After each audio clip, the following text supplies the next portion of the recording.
ইরানের আয়াতুল্লাহ খামেনিকে সরিয়ে দিতে চায় তারা। উনি আমেরিকাকে সবসময় বিদ্যাঙ্গুল দেখিয়েছে।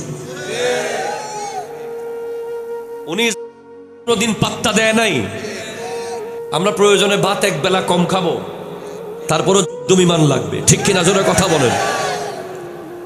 আমরা কাউকে মারবো না, কিন্তু কেউ যদি আমাদের মাথার উপর হাত দেয় তখন আমরা তাকে জবাব দিতে হবে।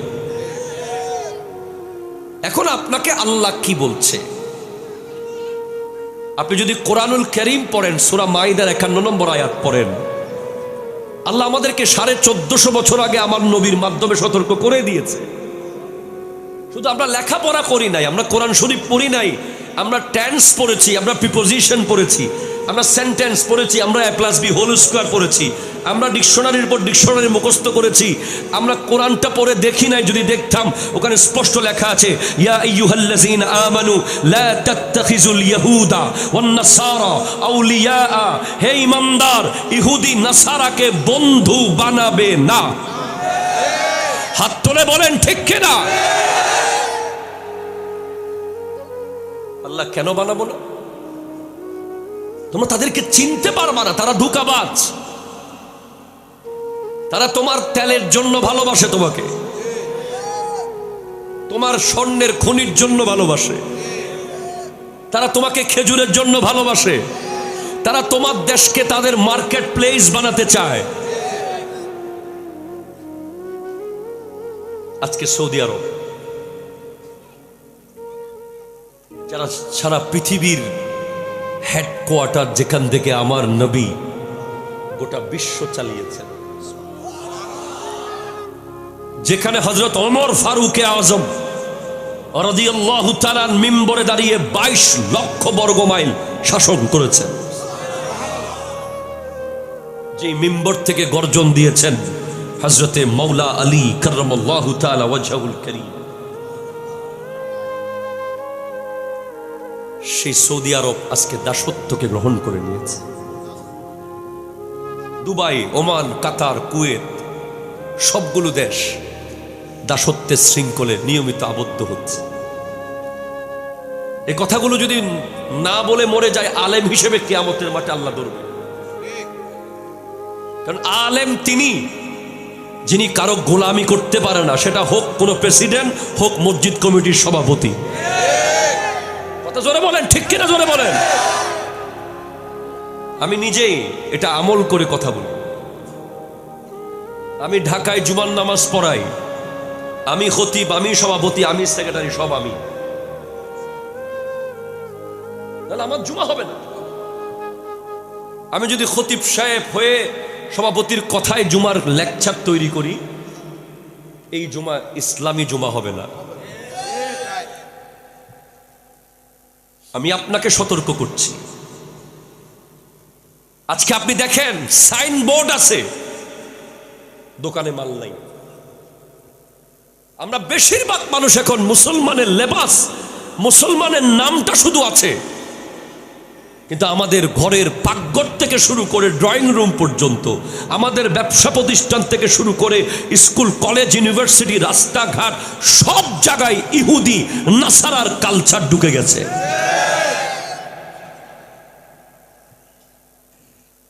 আমি আমার যুবক ভাইদের দিকে শুধু এক নজর তাকিয়ে বলি,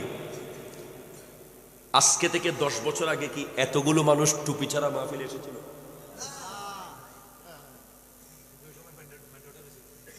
প্লিজ আপনারা কিছু মনে করবেন না। আমি আপনাদেরকে বোঝাতে চাচ্ছি, টুপিটা কিন্তু আপনি রেখে আসেন নাই, এটার আপনি যেন টুপিটা মাথায় না দেন, এজন্য মিলিয়ন মিলিয়ন ডলার খরচ হয়েছে। এটা তো আপনি চিন্তাও করতে পারবেন না। আপনার মাথা থেকে টুপিটা যেন চলে যায়, অদৃশ্য হয়ে যায়, এটা ছাড়া যেন আপনি নামাজ পড়েন, এটা ছাড়া যেন আপনি মাহফিলে আসেন, এটা ছাড়া যেন আপনি প্রোগ্রামে আছেন, এজন্য বিশাল মিটিং হয়েছে। যদি বলেন কিভাবে হয়েছে, যেদিন আপনার জালিয়াঘাটা সেলুনের ভিতরে ওই ইহুদি নাসারাদের চুলের ডিজাইন ঢুকে গেছে, নাই এখানে বোধহয় নাই, এখানে সেলুন টেলুন নাই মনে হয় না। আপনি যখন গিয়ে ওই ছবিটা কিন্তু বাংলাদেশে আসলো কিভাবে? ওখানে তো সিদ্দিক আকবরের ছবি নাই, ওখানে তো ফারুক আজমের ছবি নাই, উসমান জুন্নুরাইন মাওলা আলীর ছবি নাই, ওখানে শাহজালাল ইয়ামানির ছবি নাই, ওখানে শাহ পরানের ছবি নাই। যেই ছবি দেখে আপনি বললেন যে এরকম করে চুল কেটে দাও, সাথে সাথে আপনি ওই হাদিসে পড়ে গেলেন। আমার নবী বলেন ক্বালা রাসূলুল্লাহ সাল্লাল্লাহু আলাইহি ওয়াসাল্লাম মান তাশাব্বাহা বিকওমিন ফাহুয়া মিনহুম, যে যেই কওমকে অনুসরণ করবে সে তার সাথে থাকবে। আপনি চুলের দিক থেকে, মাথা থেকে শুরু করতেছি, আপনার মাথার চুল প্রথমেই ইহুদির চুল হয়ে গেছে।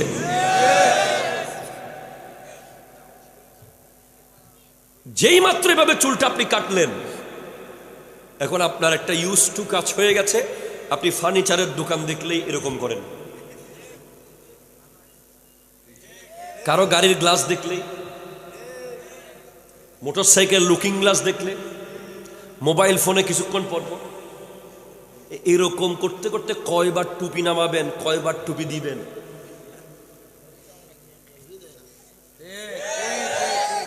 এক পর্যায়ে আপনি টুপিটা আস্তে করে পকেটে নিয়েছেন, পকেট থেকে টুপিটা গেছে টেবিলে, টেবিল থেকে টুপিটা গেছে হারিয়ে। এরপরে পেইড এজেন্ট আছে আবার আমার মতো দেখতে, উনি এসে ঠাস করে ফতোয়া দিয়ে দিল টুপি দেওয়া তো ফরজ না। কথা বলো, কথা বলো, কথা বলো, কথা বলো।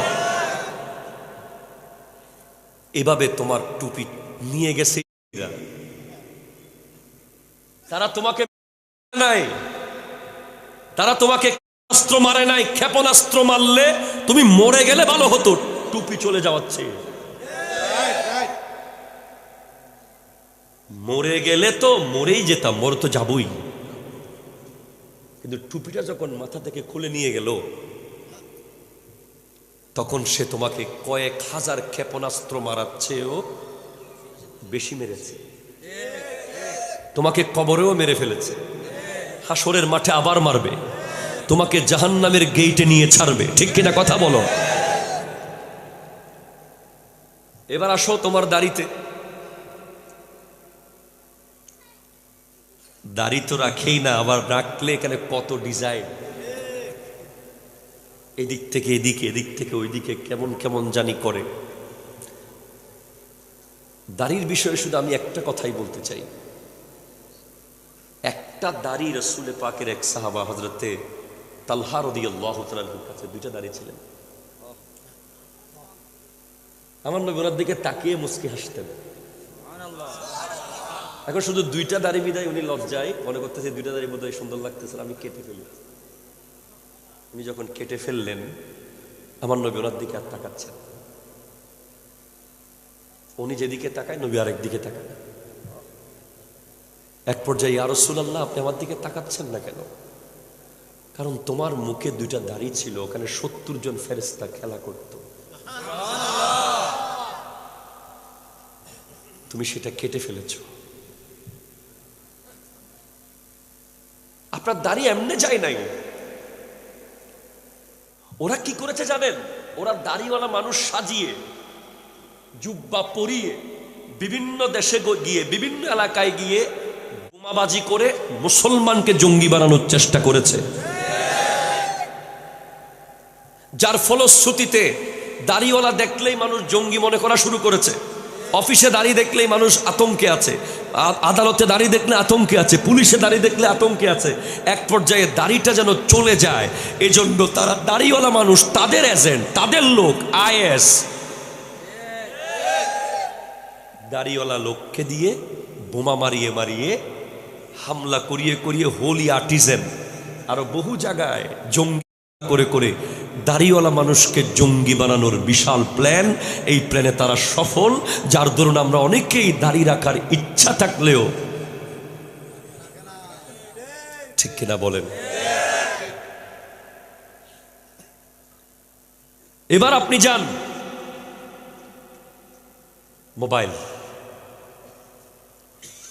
চায়নাকে জিজ্ঞেস করেন ফেসবুক নিষিদ্ধ,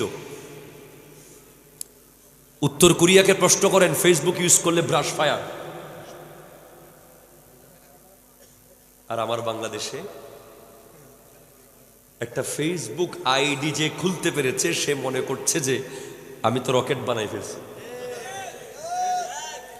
ঠিক কিনা কথা জোরে বলেন না। আপনি আগে কেমন ছিলেন? আগে আপনি কোথাও বেড়াতে গেলে জায়নামাজ খুঁজতেন, আপনি পশ্চিম কোন দিকে জিজ্ঞেস করতেন, তসবিটা কোন জায়গায় জিজ্ঞেস করতেন, উজুখানা কোথায় জিজ্ঞেস করতেন। এখন আপনি গেলে খোঁজেন ওয়াইফাই এর পাসওয়ার্ড।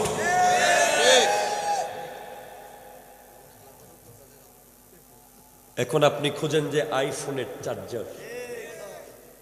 এখন আপনি খুঁজেন টাইপ সি আছে না টাইপ ডি আছে না বি আছে। যার ঘরে ওয়াইফাই নাই আপনি মনে করছেন সে তো খ্যাত, সে আনস্মার্ট, সে অ্যানশাইন, সে প্রিমিটিভ। অথচ এই ওয়াইফাই মানুষের বাচ্চা জন্ম দেওয়ার ক্ষমতাকে প্রতিদিন যে শেষ করে দিচ্ছে এটা তো আপনি জানেন না। আমার এক পরিচিত ব্যক্তি আলেম, তার 2টা বাচ্চা পরপর পেটে নষ্ট হয়ে গেছে। ডক্টর কোনো মতেই খুঁজে পাচ্ছে না কি কারণে এটা হচ্ছে। সর্বশেষ ডক্টর বলছে আপনার বাসায় কি ওয়াইফাই আছে? বলে হ্যাঁ আছে। বলে কোন জায়গায় এটা? বলে আমার বিছানার পাশে আছে। বলে হাই হাই হাই, কি করলেন? এই ওয়াইফাই এর রেডিয়েশন সমস্ত পাখিকে মেরে ফেলেছে। সমস্ত কাক, চিল, বক, ময়না, টিয়া, যত পাখি আমাদের আশেপাশে কিচিরমিচির করত, এখন সেই পাখি প্রজন্ম নাই। ওয়াইফাই এর রেডিয়েশন এগুলোর মৃত্যুর কারণ হয়েছে। শুধু আমরা আশরাফুল মখলুকাত বলে আমরা বেঁচে গেছি, কিন্তু আমাদের ব্রেইন প্রতিদিন মরে যাচ্ছে। আমাদের মুরব্বী বাবারা 20 বছর আগের কথা যেভাবে বলতে পারে, এই যুবক প্রজন্ম 20 দিন আগের কথা সেভাবে বলতে পারে না। ব্রেইনের ফ্রন্টাল কোড, ব্রেইনের ক্ষয় হয়ে যাচ্ছে প্রতিদিন ওয়াইফাই। অথচ এই ওয়াইফাই এর জন্য আপনি কি সিরিয়াস? আপনি মসজিদের 300 টাকা চাঁদা, এটা দেওয়ার জন্য আপনার পিছে মসজিদ কমিটির ক্যাশিয়ারকে মাসকে মাস ঘুরতে হয়, কত ঝাড়ি শুনতে হয়। আর ওয়াইফাই আর ডিশের বিল কিন্তু 700 টাকা অন টাইম দিয়ে দিয়েছে, একদিন লেট হয়নি। অথচ আপনি অবাক হবেন যে যেই ভারতীয় চ্যানেল দেখে দেখে আমাদের মারা বাত পুরাই ফেলে, আমাদের মাদের বাচ্চা পুকুরে পড়ে যায়, আমাদের মাদের নামাজ কালামের কোনো বাস বিচার থাকে না। যেই ভারতীয় চ্যানেল দেখে দেখে আমাদের মারা শিখেছে শাশুড়ির সাথে কিভাবে তর্ক করতে হয়, কিভাবে নিজের ভাইকে বাড়ি থেকে বের করে দিতে হয়, কিভাবে আলাদা হয়ে যেতে হয়, ওই ভারতীয় চ্যানেল ভারতের মানুষ দেখে না।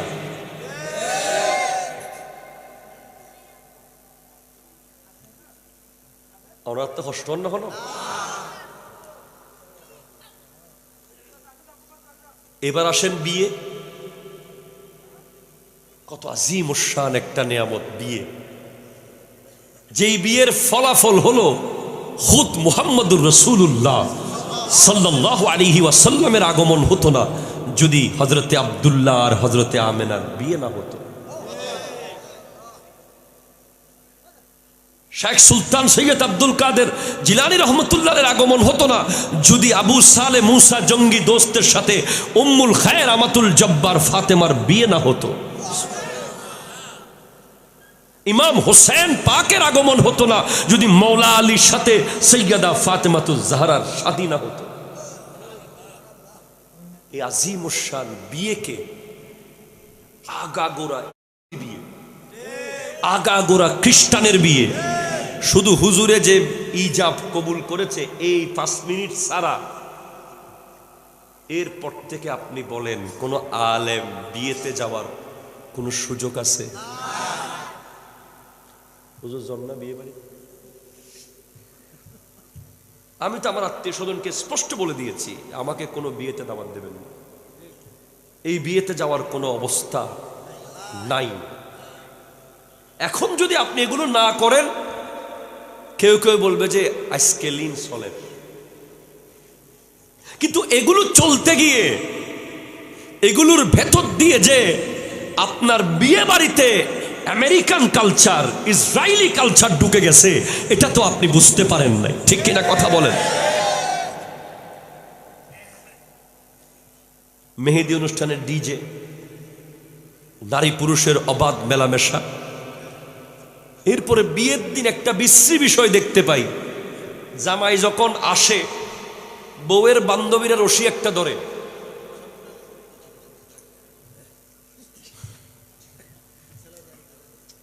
একটা কেসি দিয়ে রশি কাটে। ওই রশি কাটতে গিয়ে, টাকা নিতে গিয়ে জামাইয়ের বন্ধু আর বউয়ের বান্ধবীর মধ্যে যেই পরিমাণ কুস্তি চলে, দস্তাদস্তি চলে, ওখানে কোরআন সুন্নাহ ইসলামের কোনো অস্তিত্ব থাকে না।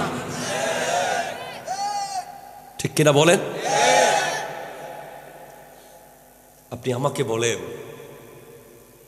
আজকে থেকে 5 বছর আগে মোটর সাইকেলের পিছে তেমন নারীদেরকে দেখা যেত না। এখন আপনি দেখেন মোটর সাইকেলের পিছে আপনার ঘরের বউ, আপনার ঘরের মেয়ে চুল খুলে দৌড়ে বেড়াচ্ছে। আর মোটর সাইকেলগুলো তারা এমন ভাবে বানিয়েছে যে আগের বাইকগুলো সোজা ছিল, এখনের বাইকগুলো এমন ভাবে বানানো যেন বাইকে একটা বেহায়া আর একটা বেহায়ানি চড়তেছে।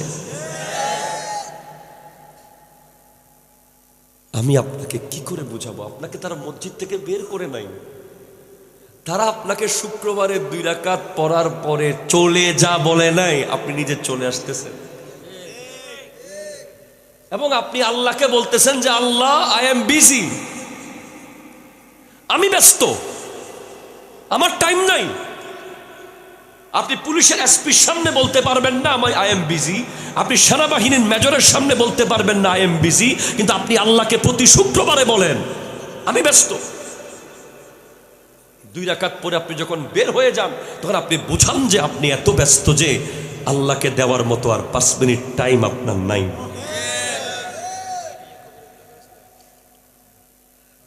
কি জন্য বের হয়েছেন বলেন তো? বের হয়ে কি কোনো রোগীর কাছে গেছেন? বের হয়ে কোনো মানুষের জীবন বাঁচিয়েছেন? বের হয়ে কোনো দেশের উন্নয়নে কাজ করতে গেছেন? বের হয়ে গেম খেলেছেন, বের হয়ে আল্লাহ জুয়ার আড্ডায় গিয়েছেন, বের হয়ে ফ্রি ফায়ারে গিয়েছেন, বের হয়ে পাবজি খেলেছেন, বের হয়ে সিগারেট নিয়ে রাস্তায় বেনসন খেয়েছেন, বের হয়ে মানুষের গীবত করেছেন, বের হয়ে রাস্তায় দাঁড়িয়ে দাঁড়িয়ে গান গেয়েছেন, বের হয়ে যা করেছেন এটাই তৈরি করে দিয়েছে ইহুদি নাসারারা। আপনাকে তারা বলে নাই যে তুমি মসজিদ থেকে বের হও। এমন ভাবে আপনার চারপাশে তারা ভাইরাস দিয়েছে যে আপনি মসজিদে থাকতেই পারতেছেন না, মনে হচ্ছে কে যেন আপনাকে টানতেছে। বাইরে 2 রাকাত সালাম ফিরানোর লগে লগে মনে হচ্ছে যেন আপনি 50 বছর পর জেলখানা থেকে ছাড়া পাইছেন। কত নির্লজ্জ, কত বেহায়া! এটা নাকি মুসলমান? এটা কি মুসলমান হতে পারে যে অন্তত শুক্রবারে আল্লাহকে 10 মিনিট টাইম দিতে পারে না? সে তো সাইনবোর্ড মুসলমান, সে তো ইহুদি, সে ইহুদির এজেন্ট। সে কিসের মুসলমান? আপনি চিন্তা করতে পারেন, এই জিন্সের প্যান্ট আমার যুবক ভাইরা যে পরে, এটা কোন নবীর সুন্নাত? এই জিন্সের প্যান্ট কোন সাহাবী পরেছে? এই কোন বলি এই জিন্সের প্যান্ট পরেছে? এই জিন্সের প্যান্ট এলো কোত্থেকে, কেন এলো? কোনোদিন ভাবেন নাই, শুধু কিনেছেন আর পরেছেন। তাও ভাই অন্তত গোটা পড়লে এক কথা, এখন এখানে হাঁটুতে আবার সিরা। আপনি চিন্তা করতে পারতেছেন এগুলো কি ভয়ঙ্কর ষড়যন্ত্র। জিন্সের প্যান্ট যেদিন এসেছে সেদিন থেকে মসজিদের যুবকদের কাতার শেষ হয়ে গেছে, কারণ সে দাঁড়িয়ে রুকু রুকু করতে পারে না, না সিজদা করতে পারে, না প্রস্রাব করে সে ঠিকভাবে পরিষ্কার হতে পারে, সে হুজুরকে বলেই দেয় হুজুর একটু প্যান্টের সমস্যা। এরপরে জিন্সের প্যান্টের কারণে কি করতে হলো, বাধ্য হয়ে দাঁড়িয়ে প্রস্রাব। এরপর দাঁড়িয়ে প্রস্রাব থেকে কি আমদানি হলো, দাঁড়িয়ে কমেট। পেট্রোল পাম্পে, বড় বড় হোটেলে, সব জায়গায় আপনি দেখবেন এখন ঢুকার লগে লগে দাঁড়িয়ে প্রস্রাবের কমেট বসিয়ে দেওয়া হয়েছে, যেটা ইসলামের সাথে কোনো দূরতম সম্পর্ক যেটা থাকতে পারে না।